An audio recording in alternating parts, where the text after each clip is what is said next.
Matapos ang paglabas ng kanyang bagong negosyo na Rosemary Pares Overload, sinagot ni Rosemary Tan ang ilang mga komento sa social media, lalo na ang mga nagsasabing gaya-gaya siya kay Diwata o si Deo Balbuena.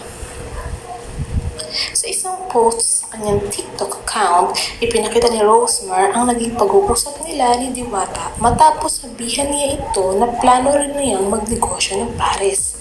Ayon kay Tan, walang problema sa mga nagsasabing gaya-gaya siya kay Diwata dahil aniya, totoo namang na-inspire siya kay Diwata. Binanggit din ni Rosemary na malayo naman ang Laguna at Tagaytay kung saan matatagpuan ang kanyang mga negosyo sa pwesto ni Diwata na nasa Pasay. Sa ganitong paraan, hindi niya tinatapatan ang mga negosyo ni Diwata at naglalayon lamang siyang magbigay ng serbisyong de kalidad sa kanyang mga customer.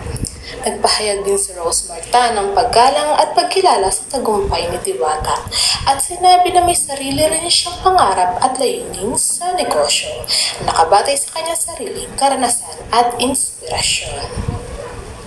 Si Rosemary Tan o Rosemary Tan ay nakilala sa social media dahil sa kanyang pamamahagi ng tulong sa mga netizens lalo na ngayong panahon ng pandemya. Unti-unting lumaki ang bilang ng mga taong nakafollow sa kanyang social media accounts.